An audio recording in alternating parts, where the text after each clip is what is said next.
Ah, vous reconnaissez l'hymne russe. Pas de tennismen ni de tenniswomen russes à Wimbledon, mais ils et elles seront à Roland-Garros. Situation kafkaïenne dans les sports, résumée par notre ami Frédéric Brindel, éminent journaliste sportif qu'on a le plaisir d'avoir avec nous aujourd'hui. Et je vous préviens, c'est vraiment kafkaïen. Bonsoir, vous êtes accrochés, nous allons tout essayer de comprendre. Wimbledon, donc l'un des 4 grands chelems de tennis qui se différencie de Roland-Garros, le grand chelem qui le précède dans la saison, ça arrive. À Roland-Garros, donc, les concurrents russes et biélorusses peuvent jouer mais sous bannière neutre. Il ne sera donc jamais fait état de leur nationalité dans les documents officiels. Vous avez compris. En revanche, à Wimbledon, donc 2 mois après, en juillet, aucun tennisman russe ni biélorusse dans le tournoi. Une décision qui tranche avec le fonctionnement de tous les autres tournois internationaux. C'est une décision anglaise. À travers ce cas du tennis, il y a donc 2 options qui se dégagent, soit la participation sous bannière neutre, soit l'exclusion de la compétition. Alors c'est le cas, il y a vraiment des exemples très forts, de la Russie donc exclue de la prochaine Coupe du Monde de football, en novembre prochain au Qatar. Exclusion également des clubs russes qui, dans les grandes compétitions européennes, ont un rôle majeur à jouer. Je pense à 3 grosses équipes russes en Euroleague de basket, chez les filles en handball également, le CSKA Moscou ou le Spartak Moscou privé de Ligue Europa de football. Là, on est donc sur des clubs, vous êtes club russe, pas possible. Et alors écoutez bien cet exemple du cyclisme. Ah oui. Alors, mercredi dernier, vous avez vu juste devant Julien Alaphilippe, notre champion du monde, sur la ligne d'arrivée de la célèbre Flèche Wallonne, on trouvait le russe Alexander Vlasov, 3e d'un classement sur lequel apparaît un drapeau blanc à côté de son nom. La Russie n'est pas mentionnée. En revanche, l'équipe cycliste professionnelle Gazprom est exclue totalement de toute compétition depuis le début de la guerre. Dans cette équipe russe, il y a 21 coureurs, 9 seulement sont russes. Donc les 9 russes ne concourent pas, mais les autres qui sont tchèques, italiens, norvégiens, espagnols sont privés d'activité professionnelle. Alors certes, ils ont la possibilité de s'engager dans d'autres équipes, mais évidemment, vous avez compris, tous les effectifs étaient déjà complets. Intéressons-nous au judo, c'est le sport de Vladimir Poutine.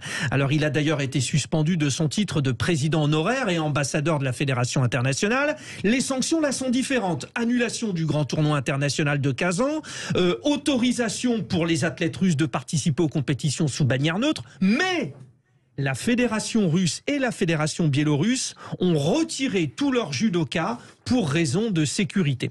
Vous l'avez compris, alors il y a donc 2 écoles, natation ou escrime, ils sont là sous bannière neutre, ou alors d'autres comme badminton, canoë, patinage artistique, athlétisme. Les athlètes russes et biélorusses ne sont pas les bienvenus. En ce sens, ces fédérations ont suivi les recommandations du Comité international olympique. Merci beaucoup Frédéric. Vous restez avec nous pour le débat. Nous sommes en compagnie de Virgile Caillet, délégué général de l'Union Sport et Cycle. Bonsoir Virgile Caillet.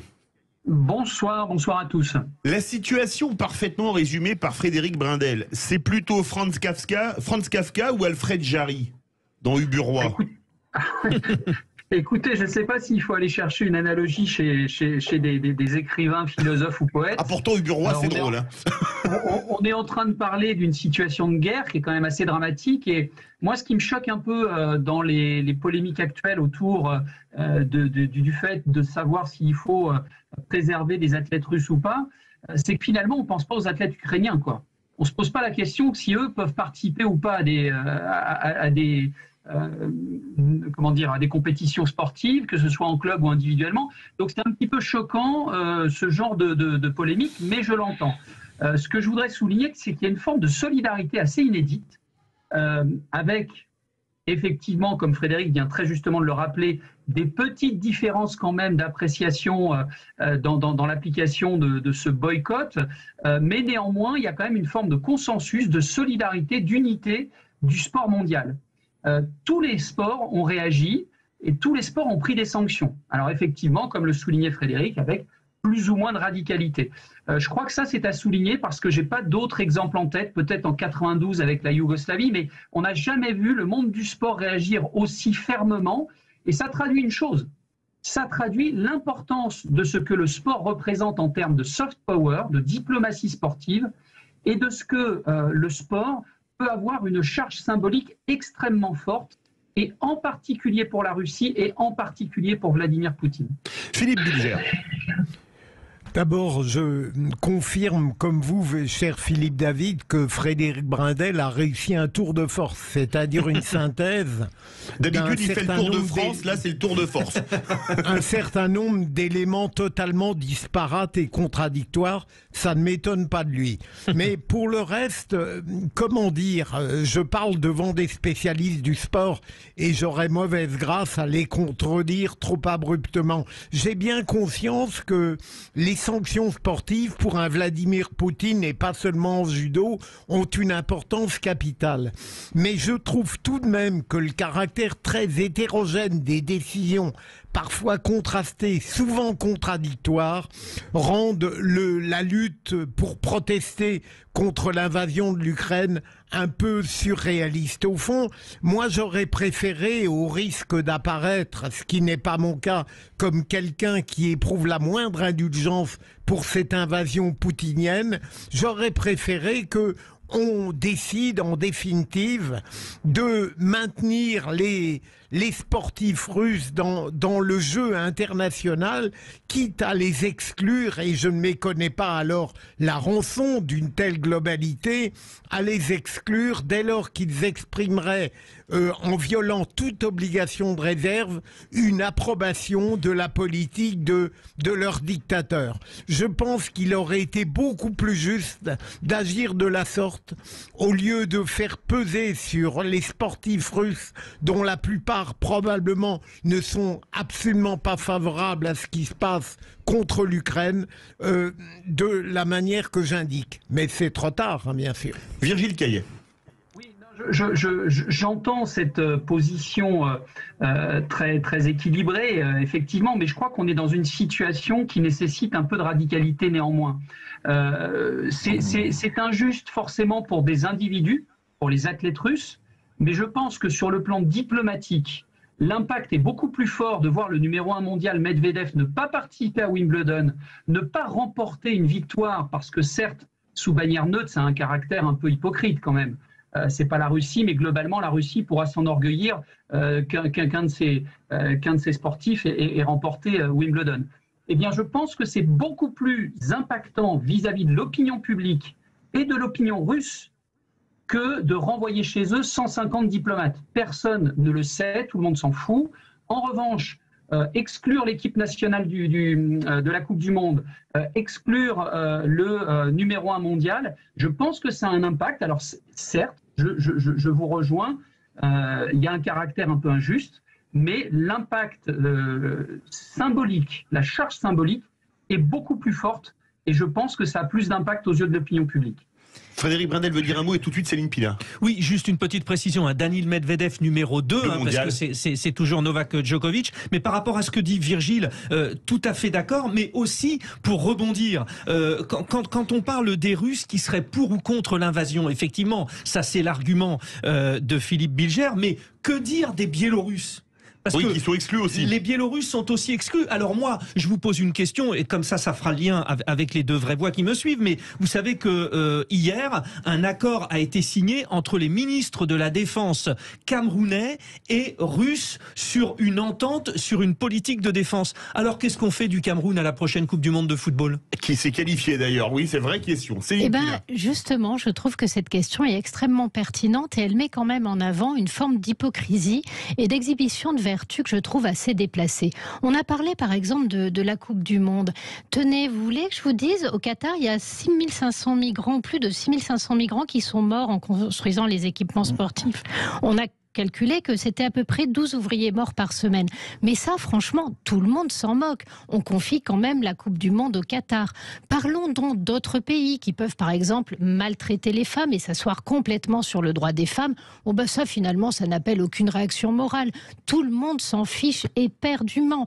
Mais tout d'un coup, comme il se trouve que le conflit russo-ukrainien bouleverse les foules, eh bien, on en profite pour s'acheter une vertu que l'on ne pratique que quand ça peut aider à vous donner une forme de publicité. Je trouve ça assez insupportable, d'autant que finalement, la bannière neutre me paraissait une excellente réponse et une excellente solution, parce qu'elle permettait à la fois de mettre au banc la Russie en tant que pays et nation, sans faire payer des sportifs qui n'ont aucun pouvoir politique, et en exigeant ce que devrait être le sport, c'est-à-dire être une zone neutre. Je crains qu'à rentrer comme ça dans des systèmes politiques, eh bien la question va se poser de savoir où est-ce qu'on met la barrière de la morale et pourquoi certaines choses particulièrement choquantes laissent parfaitement indifférent, alors que sur d'autres, on va se mettre à exhiber une vertu que l'on ne pratique pourtant que très rarement. Virgile Caillet, pour répondre tant à Frédéric Brindel qu'à à nos amis Frédéric Brindel et Céline Pina,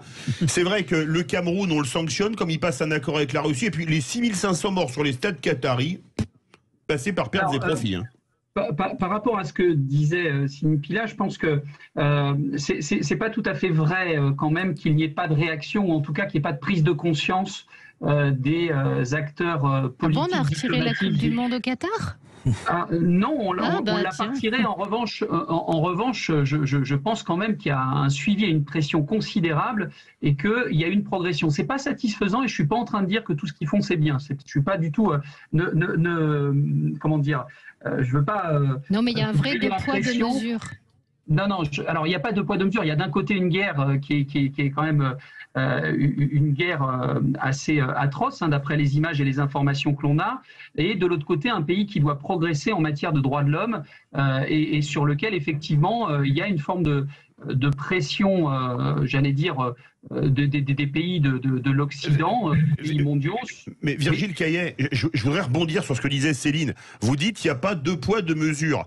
La Russie est exclue de la Coupe du Monde au Qatar, mais l'Arabie Saoudite va pouvoir jouer. L'Arabie Saoudite qui bombarde le Yémen depuis des mois et des mois, 380 000 morts, qui a décapité 81 personnes en une journée le mois dernier. Alors là, pour les droits des femmes, l'Arabie Saoudite, non merci.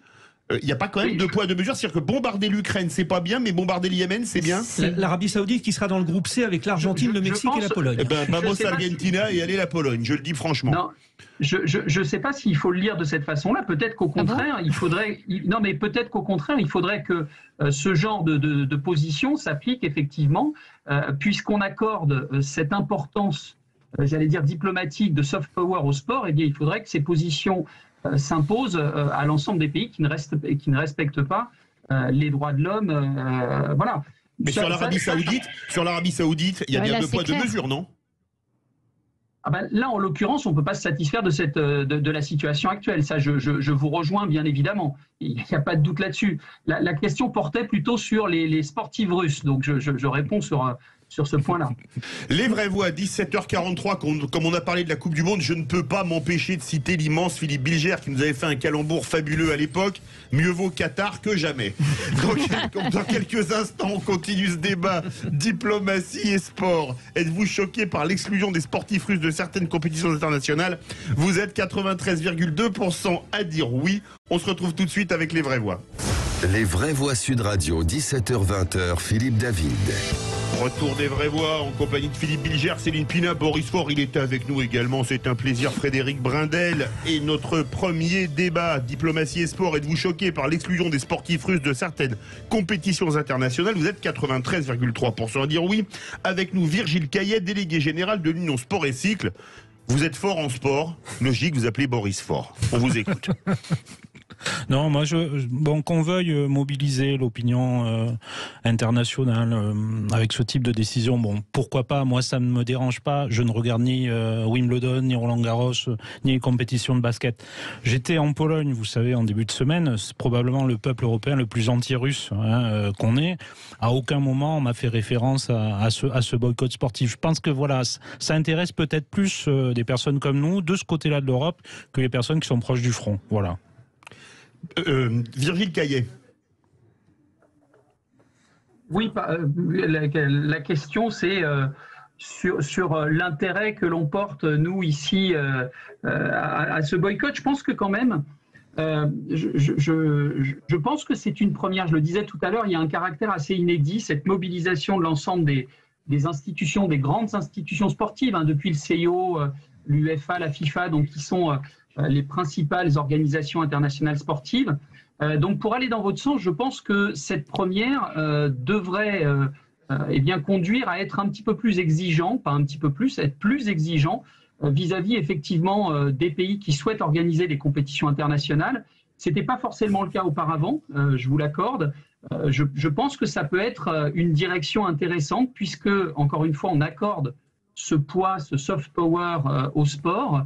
Certains dirigeants de grands pays comme la Chine ou la Russie, par exemple, ont largement utilisé ce soft power sportif. Eh bien, profitons-en pour y attacher des règles de bonne conduite, des règles de respect des droits de l'homme sur leur sol avant d'accueillir ces grandes compétitions. Philippe Bilger. Virgile Caillé n'a pas besoin d'un défenseur, mais comme j'aime souvent Surtout vous étiez avocat général et pas avocat tout court, mais c'est pas grave. Oui, mais pour être un bon avocat général, il faut être un avocat aussi. Mais ça, c'est autre chose. Mais pour me contredire, je pense que, évidemment, si on exigeait la pureté des démarches internationales en matière de sport, comme le souhaiterait Céline, par exemple, je crains qu'on se retrouve face à un désert absolu. Parce qu'en définitive, j'ai bien conscience qu'une forme d'équité est nécessaire, mais si on la pousse au bout, on n'aurait plus grand monde dans les compétitions et plus beaucoup de pays qui seraient suffisamment purs pour y demeurer. Et deuxième élément, c'est que je peux comprendre, même si ça apparaît choquant, le départ qu'on peut faire entre les tragédies, les rapports de force internationaux, même les violences, mais qui relèvent d'une forme de tragédie ordinaire et des tragédies extraordinaires comme l'invasion décidée par un dictateur qui, de sa seule initiative, a préparé et prévu et commis le pire. Je ne l'approuve pas, entendons-nous, hein, mais je tente d'expliquer. Céline veut vous répondre et Virgile Caillé va répondre aux deux. C'était juste pour dire qu'en fait, on était d'accord, je me faisais l'avocat du diable, c'est ce qu'on appelle de l'ironie. C'est-à-dire que quand j'expliquais qu'il fallait surtout pas qu'à être moral, fallait aller jusqu'au bout, c'était justement pour dire que je ne souhaitais pas, moi, que des instances sportives me fassent la morale, que je préférais la neutralité dans toutes ces histoires et que, bien sûr, ce qui tue complètement la logique par rapport à l'Ukraine, c'est justement cette indifférence par rapport au Yémen et le fait de traiter différemment l'Arabie Saoudite et la Russie. Et enfin, un dernier point, c'est que dans le cas du soft power, un des pays qui a le plus utilisé le sport pour accroître son pouvoir et pour racheter sa réputation, ça a été le Qatar. Virgile Caillé. Ma chère Céline, vous n'êtes pas plausible en diable. C'est ça le problème. Virgile Caillé. Non, mais je pense qu'on en arrive presque à être d'accord. Je pense qu'on n'est pas du tout d'accord. Je préfère vous le dire parce que j'ai fait 20 ans de politique et le côté « vous avez raison » pour après expliquer que la personne a totalement tort, j'ai pratiqué ça très souvent. Mais c'est habile. Elle a ressorti son costume de diablesse, Virgile Caillé. En l'occurrence, sur la question, est-ce que effectivement il est justifié pour les institutions sportives d'appliquer des sanctions sur la participation d'athlètes russes et d'équipes russes, je reste convaincu que ça peut avoir une incidence et aux yeux d'un dictateur comme Poutine, probablement plus que de renvoyer chez eux 150 diplomates. Donc en fait, l'important pour être pragmatique, c'est l'efficacité. Si ça peut avoir un tout petit peu d'influence sur l'opinion russe et que ça peut pousser un tout petit peu Poutine à modifier son comportement, eh bien, je pense que c'est une bonne chose. Frédéric Brindel, je sens qu'il va passer le grand braquet là. Frédéric Brindel, c'est possible. Ça va faire plaisir au délégué général de l'Union Sport et Cycle. 55-11, cher Virgile. Non, je voudrais faire la synthèse de ce que vous avez dit tous. Déjà, sur le 2 poids 2 mesures, la Russie est le 3e pays à être lourdement sanctionné. Tout à l'heure, Virgile a évoqué la Yougoslavie de Milosevic.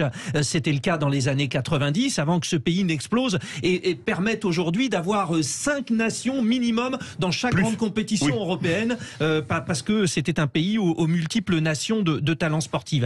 L'Afrique du Sud aussi, l'apartheid, qui ont souvent été sanctionnés. En revanche, vous avez la Coupe du Monde 2014 de football, il y a la Corée du Nord. La Corée du Nord qui fait d'ailleurs un match contre le Brésil, ils sont ratatinés et quand ils rentrent, personne ne sait ce que sont devenus les footballeurs nord-coréens. En ce sens, effectivement, il y a quand même de quoi de mesure. Comme après la Coupe du Monde 66, quand ils mènent 3-0 contre le Portugal, ils perdent 4-3 de mémoire, ou 5-4, je sais plus, ou 5-3, et toute l'équipe a disparu. À l'époque, c'était Kim Il-sung, c'est-à-dire le fondateur de la dynastie. On n'a jamais entendu parler ni de l'entraîneur ni des joueurs. Et petit clin d'œil, nous aurons un Iran-États-Unis à la prochaine Coupe du Monde. Comme en 98. Voilà, sur ce que dit Boris, sur le fait que quand on est sur le front, on ne s'y intéresse pas. Je suis pas tout à fait d'accord, Boris. La Fédération française de handball a pris une initiative exceptionnelle. Samedi soir, il y aura France-Ukraine, match qualificatif pour le championnat d'Europe de handball féminin. Le président de la Fédé, Philippe Bana, a payé alors ses 30 000 €. Ils ont fait venir toute l'équipe ukrainienne. Et ça veut dire quoi? Ça veut dire qu'aujourd'hui, ces athlètes ukrainiennes vont faire retentir l'hymne national ukrainien. Parce que le sport, il y a aussi, notamment dans les matchs internationaux, une dimension symbolique. C'est très fort. Et il y a en cyclisme, par exemple, Anatoly Boudiak, qui est un très très bon Ukrainien en cyclisme, qui a gagné des courses en début de saison. Là, le pauvre, il n'y arrive plus parce que on imagine que psychologiquement c'est très dur. Mais pour eux, c'est aussi une manière de dire on est là. Et puis, dernier point sur lequel je voulais revenir. On a parlé des Ukrainiens, on parle du deux poids deux mesures, pardon. Et il faut dire aussi que la Russie est quand même très habituée à concourir sous bannière neutre, puisque rappelons-le, au dernier JO et lors des dernières compétitions, ce pays a été coupable de dopage organisé, donc ça commence à faire beaucoup et ça permet aussi de montrer que la Russie doit fondamentalement changer si elle veut rester dans le Gotha international. Bon, après ce que vous avez dit sur lui, ça m'inspire une chanson de Ferrat, pauvre Boris, Boris Fort veut vous répondre. Tout ça m'a inspiré, je me suis dit, moi qui suis joueur de pétanque comme mon papa, je fais la promesse solennelle cet été, je vous le jure, d'abord de n'affronter aucun joueur de pétanque russe. Alors, et puis surtout de ne boire que du 51 et absolument pas de vodka russe. Voilà. Moi aussi je pratique le boycott, vous voyez. Justement, Virgile Caillet, les boulistes russes, les pétanquistes russes vont avoir les boules de pas jouer contre notre ami Boris Fort, non? Je connais pas leur niveau en matière de pétanque. Ce que je sais, c'est que la France n'est plus forcément le pays le plus fort au monde. Donc on a encore un peu de boulot. Je crois qu'il faut qu'on se remette aux fondamentaux, comme le disait Boris. Alors justement, on voit par exemple les Anglais qui excluent les Russes de Wimbledon. Je vais encore me faire l'avocat du diable. Quand en 2003, les États-Unis et le Royaume-Uni ont envahi l'Irak sur le prétexte des armes de destruction massive qui n'existaient pas, personne n'a exclu les États-Unis ou le Royaume-Uni ou les pays qui les soutenaient, l'Italie, l'Espagne, le Portugal, etc., des compétitions internationales. Il n'y a pas encore une fois un deux poids deux mesures, Virgile Caillet? Alors, écoutez, je ne sais pas si on peut comparer quand même les situations. Je pense que là, on est quand même dans une situation où la Russie est complètement isolée au niveau de l'ONU. Même ses alliés s'abstiennent plutôt que de voter avec eux. Donc, je ne pense pas que la situation soit comparable. Mais au niveau de l'ONU, à l'époque, il y avait un allié des États-Unis qui s'appelait la France qui était prêt à mettre son veto. Oui, mais qu'il ne l'a pas fait. Donc, on est quand même pas dans... Oui, parce qu'ils ont évité la résolution pour pas qu'on mette notre veto. Il faut quand même remettre le... Là, il semblerait quand même que la Russie ait réussi à faire consensus contre elle, quoi. Et donc, je pense que c'est la situation est vraiment pas la même. Je pense que M. Bidger le disait tout à l'heure. On est quand même dans une situation tellement extraordinaire d'invasion d'un pays. Ça renvoie effectivement à des années sombres d'il y a 70 ans. Ça renvoie à des choses. La guerre est quelque chose à la fois horrible et de malheureusement assez banal dans l'histoire humaine et assez répétitive. Et ce qui se passe au Yémen est tout aussi horrible, je vous assure. Il n'y a pas de différence. En revanche, il y a peut-être un point qui serait intéressant de creuser. C'est celui selon lequel on espère, peut-être avec une grande naïveté et aussi peut-être pour se soulager dans le fond de ne pas agir réellement, c'est de penser que cela puisse avoir une influence sur M. Poutine ou sur les Russes en règle générale. Et Et en fait, a priori, c'est exactement le contraire qui se passe.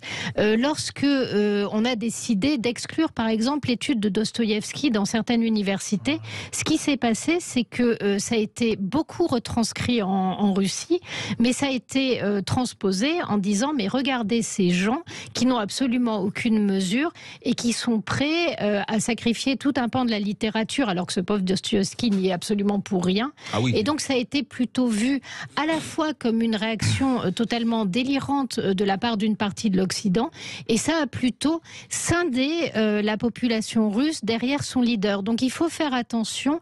Il arrive parfois, comme on dit, l'enfer est pavé de bonnes intentions. J'ai peur que ces bonnes intentions-là soient en train de paver l'enfer pour les Ukrainiens et pas du tout l'enfer pour Monsieur Poutine. Surtout en tant que diablesse, l'enfer, vous savez de quoi vous parlez. Frédéric Brindel et le mot de la fin à Virgile Caillet. Pas tout à fait d'accord avec Céline, et c'est rare pour le souligner. Je pense que ça a un vrai impact. Alors déjà au niveau affectif, vous savez, Poutine, ceinture noire de judo, alors il y a des principes dans le judo, c'est un art de vivre. Il l'a perdu, donc là je pense qu'au niveau affect, il y a un élément qui est quand même important. Deuxièmement, vous avez des oligarques comme Roman Abramovich, qui était le président, le propriétaire du grand club qui a gagné la Ligue des Champions l'année d'avant, de Chelsea en Angleterre. Du coup, il se retire. Donc là, il en perd la propriété. Et puis, il y a une chose, on n'en a pas encore parlé, enfin, on l'a évoqué, mais il y a quand même tout un tas d'événements comme le mondial de volleyball qui devait être organisé en Russie, le Grand Prix de Formule 1 de Sochi, les combats de boxe. Il n'y aura la finale de la Ligue des Champions de football qui était prévue en Russie. Il n'y a plus aucun événement sur le territoire russe. Et là, d'un point de vue économique, d'un point de vue retombé, autant la Russie a tout fait pour organiser la Coupe du Monde de football et les Jeux Olympiques d'hiver de Sochi, autant là, elle ne peut plus, et je pense que ça a un impact. Merci, on remercie Virgile Caillet, délégué général de l'Union Sport et Cycle. On n'a plus le temps de lui donner le mot de la fin. Verdict sur Twitter, merci à vous. Diplomatie et sport, êtes-vous choqué par l'exclusion des sportifs russes de certaines compétitions internationales? Vous êtes 93% à dire oui. On se retrouve tout de suite sur Sud Radio avec les vrais.